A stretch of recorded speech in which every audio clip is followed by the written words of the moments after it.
beyond my control. So anyway, back in 1890, Lehigh Gap looked like that. Fully forested, trees all over the place. This is a picture from the north of the mountain, and you see this farmland. This farmland today doesn't exist. It is what? The town of? Not Walnutport, it's the north side of the mountain. Palmerton. So this is the town of Palmerton. Why did the farmland turn into Palmerton? Because the New Jersey Zinc Company, which was operating in Newark, New Jersey, starting in 1850, by 1898, their zinc plant in Newark was so antiquated they needed to build a new one. And so they moved to Pennsylvania because their ore, the zinc ore, the rock that they dug out of the ground that had zinc in it that they had to heat, that zinc ore was in New Jersey. But they needed a fuel to heat the ore, and the fuel was coal. And they needed 2 tons of coal for every ton of ore. And the people at the zinc company were smart. They said, it's going to cost us twice as much to bring the coal to the ore if we're in New Jersey than it'll take us to bring the ore to the coal if we're in Pennsylvania. So the New Jersey Zinc Company moved to Pennsylvania in 1898. And as a kid growing up, I couldn't understand why this thing called the New Jersey Zinc Company was here in Palmerton, Pennsylvania. I never understood that, but now I know. There's a lot of birds flying around in this picture too, I see. That plant... You can see them better if you pull the cord and turn that light on. Oh yeah. Can I do that? Sure. Oh, no, that just turns the fan on. Oh, well. Okay, it was a nice try, though. Now I have the fan going. Oh, well, I'm in trouble now. Maybe one more time. Okay, that big factory was up along 248. As a little kid, there was no 248. You had to drive down what was called Hazard Road back then. It's now called Mauch Chunk Road in Palmerton. And I remember sitting in the back seat of my dad's car, going through Palmerton, and if it was a kind of a rainy day or an overcast day, that smoke, some of the older folks here might remember that smoke was so thick. It was yellow smoke. It smelled really nasty. And it was so thick you could only drive like 5 miles an hour because there was so much pollution there from that factory. You can see the smoke coming out of the stacks here. And that killed all the vegetation on the mountains all around the factory. Now, first thing a lot of people think is, oh my gosh, that factory was bad. Those must have been terrible people that owned that factory. No, as a matter of fact, the people that owned the New Jersey Zinc Company were among the best people that owned factories anywhere. They really took care of their workers and their town. They built the whole town of Palmerton from scratch. They built the schools. They built a hospital for this little town. How many other little towns of 5,000 people had their own hospital? They built a swimming pool. They built a bowling alley and gym in the middle of town for everybody to use. Palmerton was a really good town, and their schools were the best funded schools anywhere around here because of the zinc company. And so the zinc company was a good company. But back when they were doing this, we did not know how to stop that pollution from coming out of the smokestacks. Today, we can do better. Today, we would do that. Today, there are regulations that prevent this from happening, and the technology exists. So now this doesn't happen. But this happened because of all that smoke that came out of the smokestacks. A lot of people come up to our place and say, it's a shame they mined that mountain. They didn't mine the mountain. They didn't touch the mountain. It was air pollution that came out of smokestacks that caused that to happen.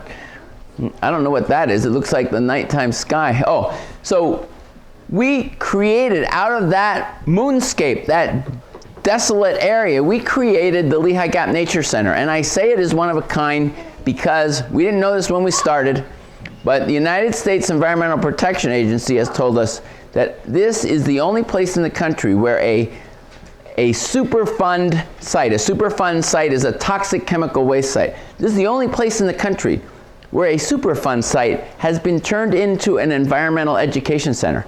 We're the only one. And so they really like us because most Superfund sites say, danger, do not enter. Ours says visitors welcome. And the United States EPA really likes that. So we started out with these barren slopes. The erosion was so bad. I wish I had had somebody standing in this picture, but I was alone when I took it. This is before we started.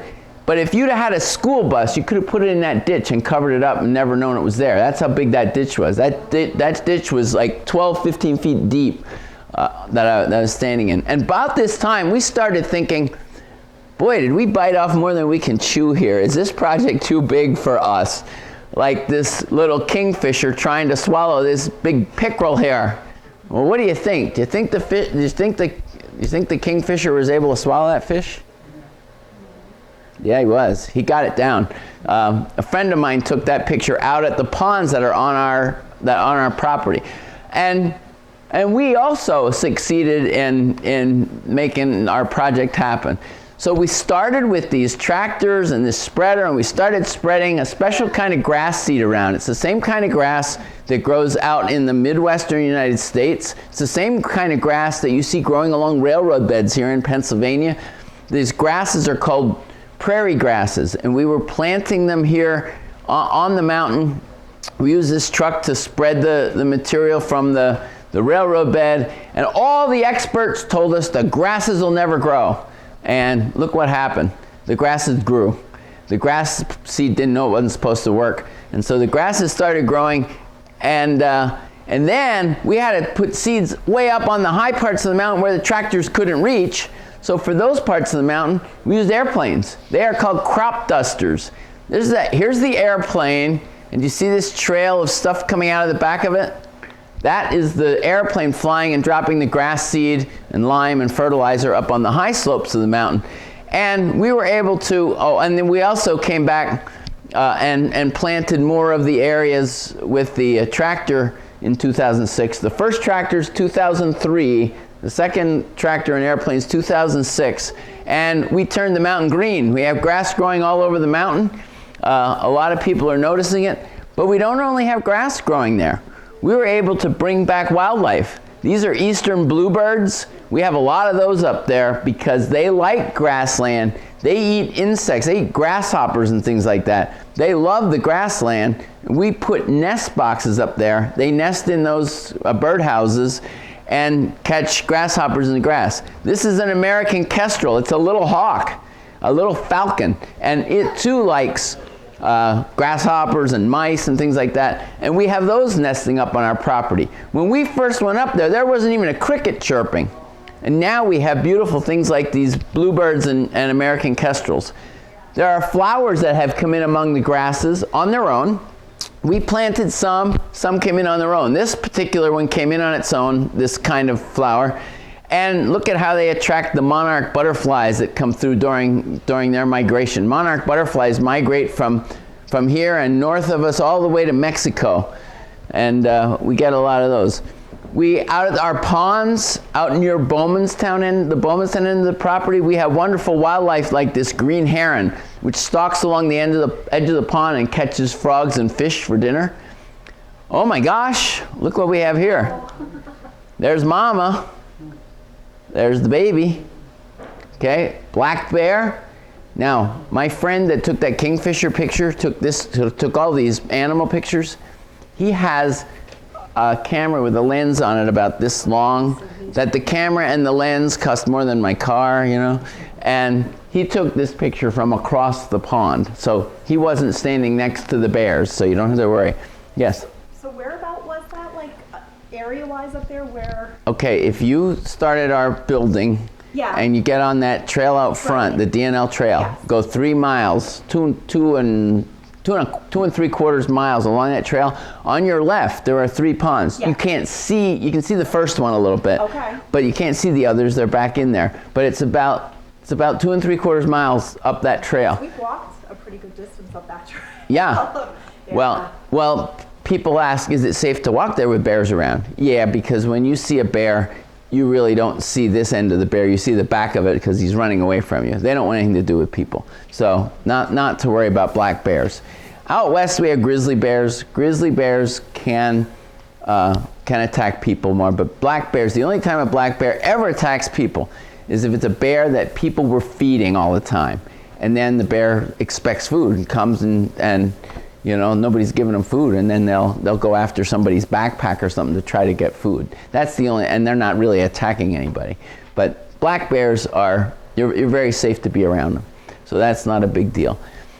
In the grassland, we also have birds like this beautiful blue bird called an indigo bunting, and this beautiful yellow bird called the prairie warbler. These are two birds that don't nest in the forest. They need grassland, or they need scrubby habitat where the trees aren't very big yet. And so these two beautiful birds are very common out there.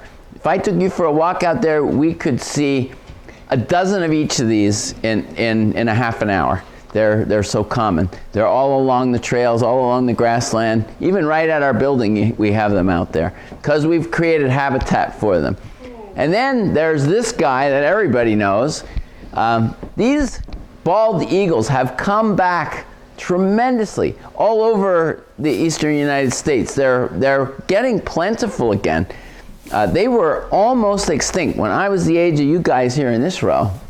If I'd have said to a bunch of people, how many of you ever saw a bald eagle in the wild? No one would have their hand up. Now I'm going to ask, how many of you ever saw a bald eagle in the wild? Yeah, look at that. Yeah. Circling above my house. I'm sure. Now, that's what the adult looks like. The babies, which are as big as the adults. When a bird comes out of the nest, it's as big as the adult, okay? The babies don't have the white head and white tail for 5 years. They get their white head and white tail over time. By the end of 5 years, they look like that. Yeah, like us. Takes time to get all this white up here. So the bald eagle, you might have seen a bald eagle, a younger, an immature one, and it looks different than this, and not even knowing you saw a bald eagle. But they've come back, and they're all along the Lehigh River, fishing all the time. It's wonderful because the Lehigh River got cleaned up. Remember that Earth Day you were talking about? On that Earth Day, the Lehigh River stank, and there were no fish in it. And nobody paddled in it. It was terrible. But we've cleaned up our environment with laws like the Clean Air Act and the Clean Water Act and this Superfund law that helps us out at the Gap. And I have to say this is an editorial comment for the adults. There are people in Washington that want to get rid of all regulations.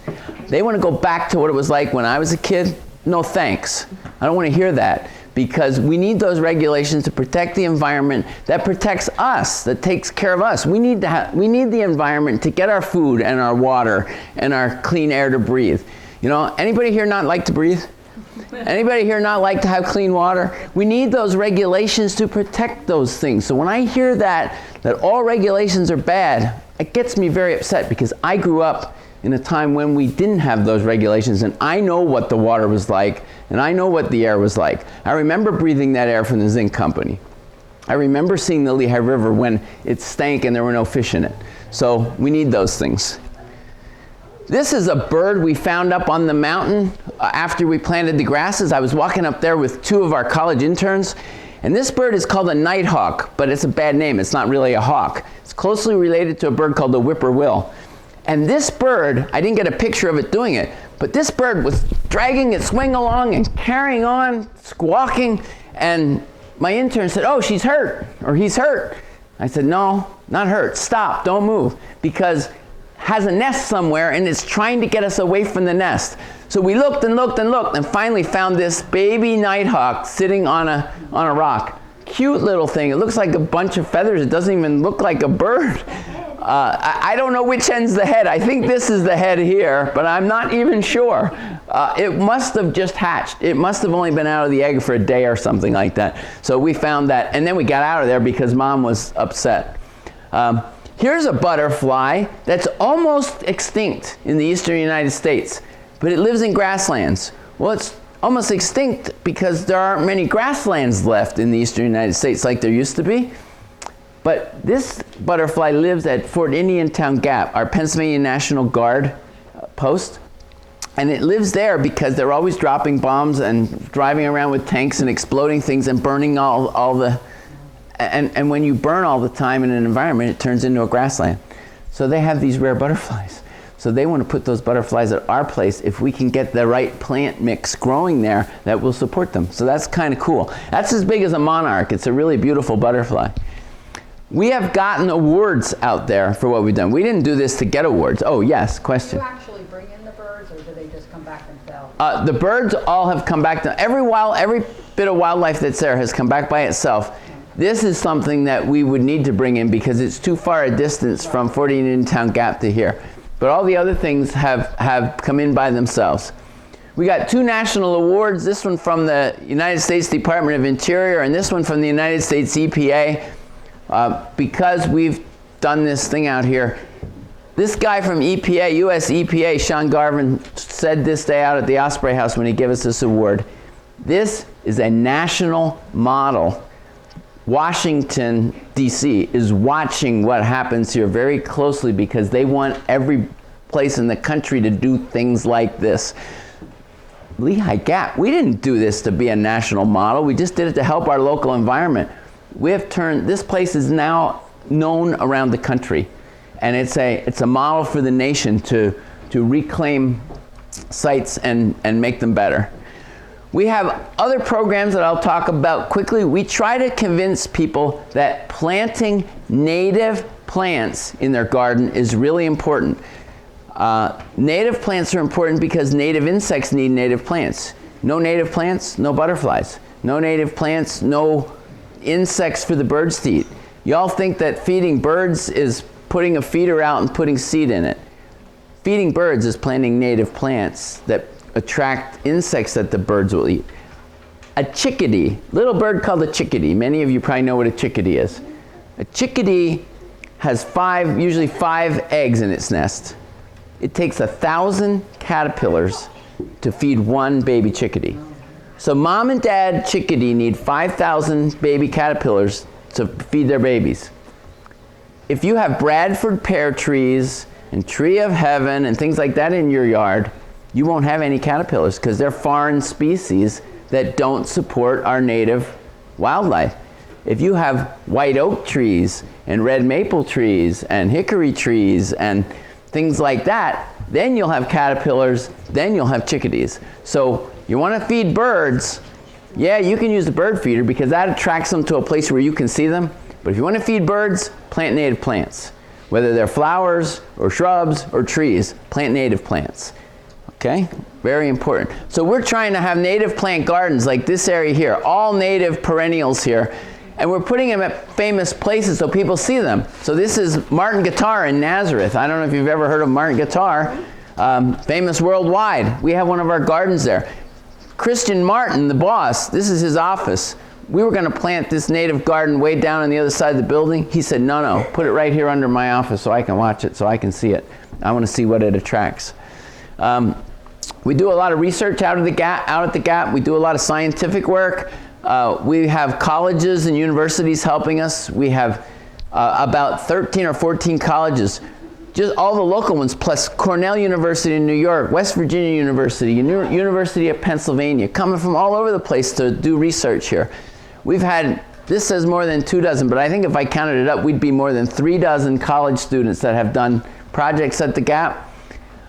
We have our kids doing research projects out there. This is our naturalist club. Somebody told me that they're in the junior naturalist club. Who's in the junior naturalist club? Yeah. So Chad runs the junior naturalist club, our new guy, and this is the naturalist club, and we do research projects out there. Our kids, these kids, found this bee doing some work where we were actually trapping bees for the United States Geological Survey. The United States government was doing a bee survey. They were trapping bees. They found this bee. This bee is from Europe, and it eats wood, and it destroys porches and homes and things like that. And it was found in Phillipsburg, New Jersey in 1979. And the U.S., Department of Agriculture, came in and eradicated it. They killed them all. Whew, they were really happy. Phew, we got rid of that bee before it caused any problems. Guess what? Our kids found it at Lehigh Gap in 2008. It's back. Is that a carpenter bee? It is a kind of wood-boring bee, kind of carpenter bee. Carpenter bees every summer. Except our carpenter bees Yeah. are solitary. Yeah. There'll be one that drills a hole here, then maybe down the porch a ways there'll be another one. Yeah. These are colonial, and you'll have hundreds of them drilling holes at the same place, and you can have a porch collapse on you. The bridge out here at 8th Street and 7th Street in Slatington here, the covered bridge, they're in that. And I went out there last year and excavated a bunch of them and sent them off to scientists in New York, and then I repaired the bridge. But this is kind of a famous case, and they're worried about it. But our kids found this. That's our new building where we do our education programs. Before we had that building, we did about 2,500 students a year. This year, we have over 6,500 students that will visit us or we'll visit them for field trips and programs. Our programs include school programs, field trips. They include our summer camp, and that's our summer camp as well. We have everything from preschool kids to our junior naturalist club to our K-12 education programs to colleges that come. Here's a group from University of Pennsylvania that comes every year. So we have students of all ages, plus we teach adults, and we teach the teachers to help them teach the kids. So we have all kinds of programs. Here's a public workshop. This is Sue Tanzit's from Edge of the Woods Native Plant Nursery. This is a native plant workshop that we did. This is we have all of our programs are free, by the way, almost all of them. The summer camp, there's a fee for it because we found out if you don't charge a fee, some people don't show up. So we have it costs $65 to come to our camp every day for a week. I don't think you can have a babysitter for $65. And the kid gets a backpack and different things. So we raise money through grants for all this. But we have this speaker series that's free, and for the adults, you could get a college education coming to our speaker series. Most of them are college professors. This speaker was talking about the American chestnut tree and how that was almost wiped out. We have events, like in June we have National Trails Day. In 2 weeks we have Earth Day events. In June we have National Trails Day. In fall we have Migration Fest. So we have events that you can come to out at the Gap that don't cost anything. Come on out and enjoy yourself. Another thing we do is we believe very strongly that whenever we go to conservation meetings all the time, and everybody in those meetings looks like me. Very pale, mostly male. We need more women. And we need people of color to care about the environment. Because in the future, people that look like me are not going to be the majority in this country. And if we don't reach out to people of color and get them to care about the environment, we're in trouble. And so we are working very hard to try to do that in Allentown. And we don't go and do programs for the Hispanic community, for example.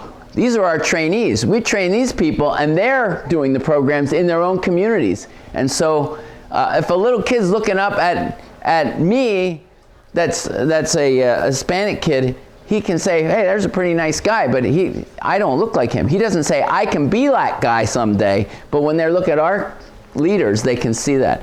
Here was a group of 23 people that went birding in Trexler Park in Allentown one day. We do programs out at Beltsville. At Beltsville on weekends, there's a very large contingent of Latinos that many of them don't speak English. So our leaders are bilingual, so they can talk to these folks and do programs for them.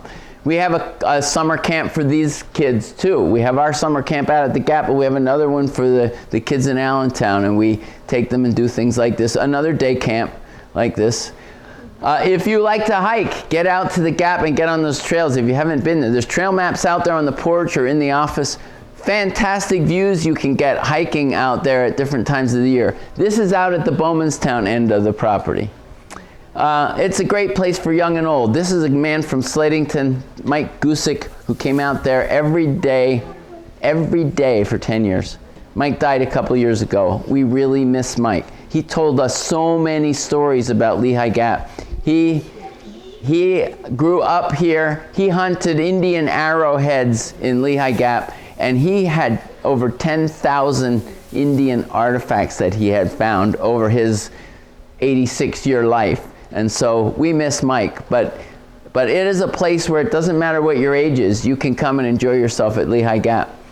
Here's our building and our native plant gardens around it. We don't have any mowed grass. We have habitat around our gardens. This attracts butterflies and bees and hummingbirds and all kinds of birds, and we really like it.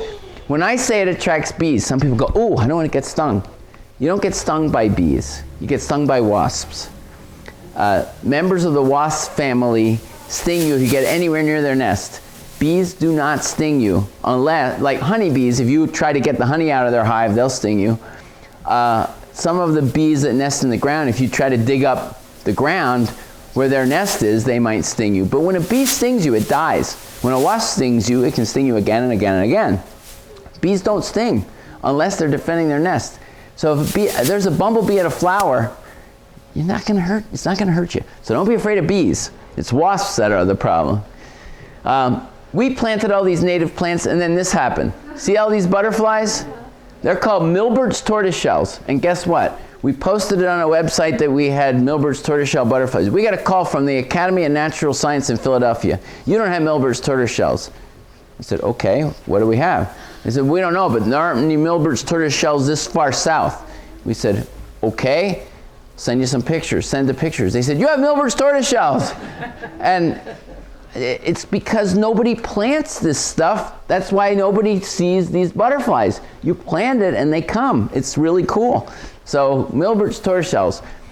There's one thing that you can do in a city to reduce flooding from runoff, because when it rains in a city, there's no place for the water to go except right into the river. Can't soak in the ground. You can make a green roof. You can grow plants on their roof. So out there in our little spring house building, below eye level, we build a living roof as a demonstration so people can see what it means to have a living roof. It's pretty cool. There's even cactus growing on the top of it here. It's really neat.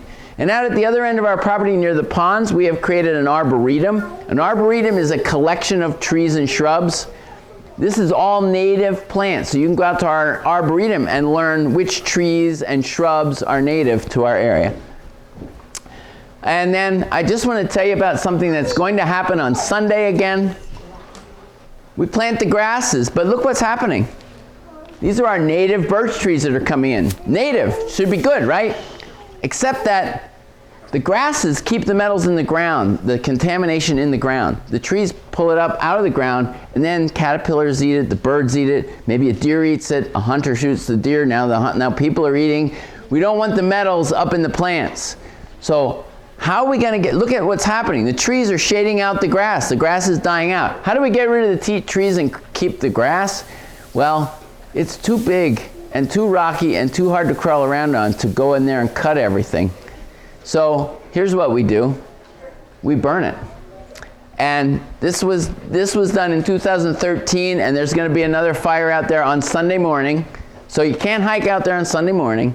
And here's the local fire company helping. They wet down the area. You burn it in a little bit on this end to create you notice the smoke's blowing this way to the left, but the fire's burning this way. So it burns very slowly until you have a nice broad area here that the fire can't jump across. And then they go and light it up on the other end and let the wind just blow, and look at how that burned.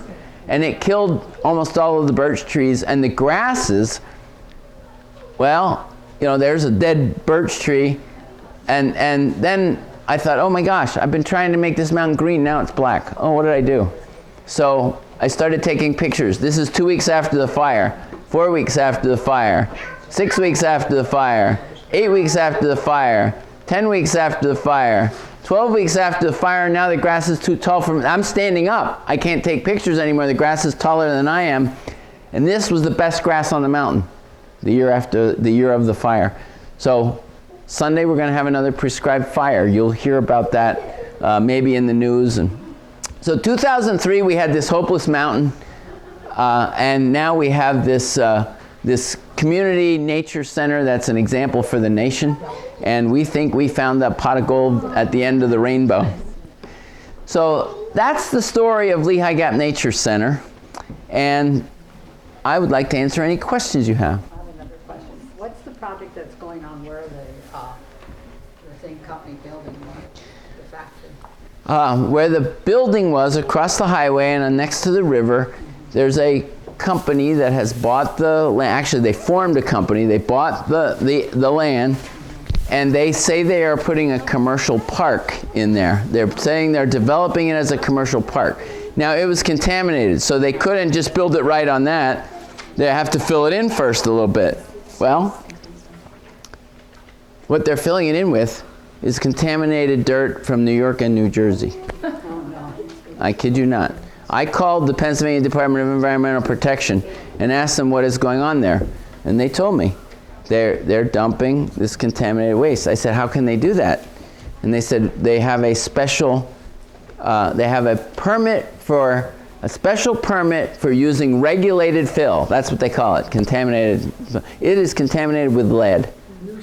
Very highly contaminated with lead. And they're bringing in this dirt from New Jersey. I don't know if you remember, they built a new turnpike tunnel up over Perryville a couple of years ago when these guys were starting that project. I went to them and said, can I try to connect you with the turnpike so you can get your fill from them? Because the turnpike wanted to buy a farm and bury it with the dirt where they had to excavate on the mountain.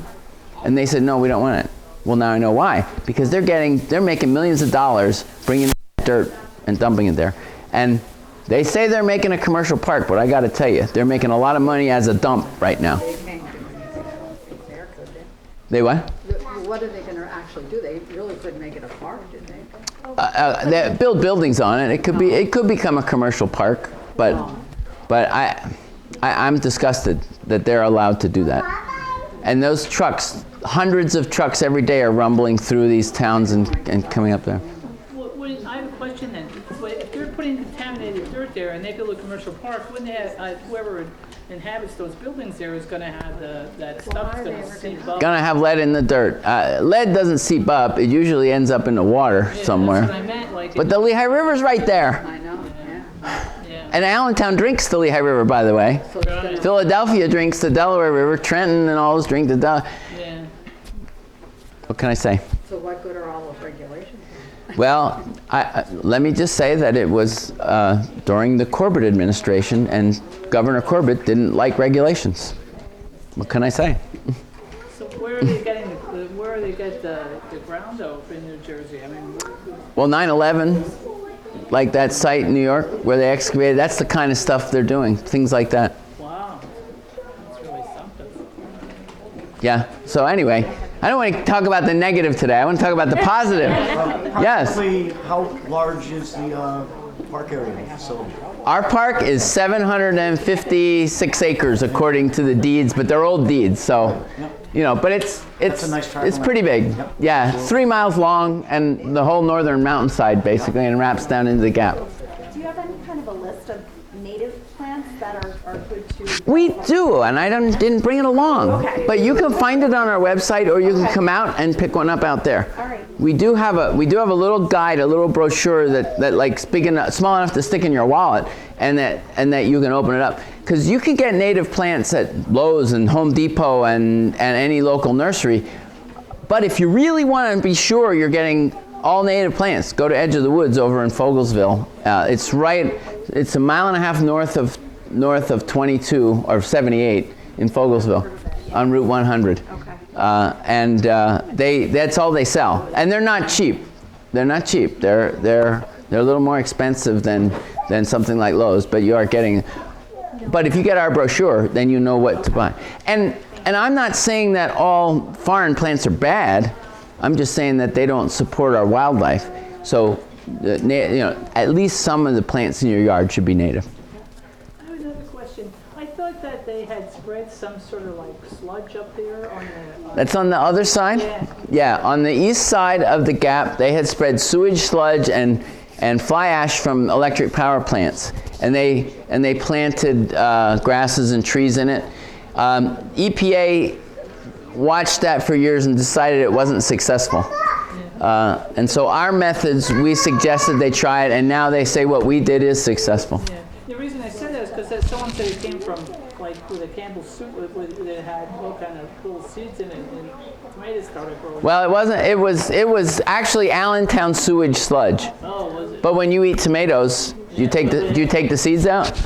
Okay. Well, the seeds come out somewhere. Our Boy Scouts collected seeds Yeah, that project for the mountain.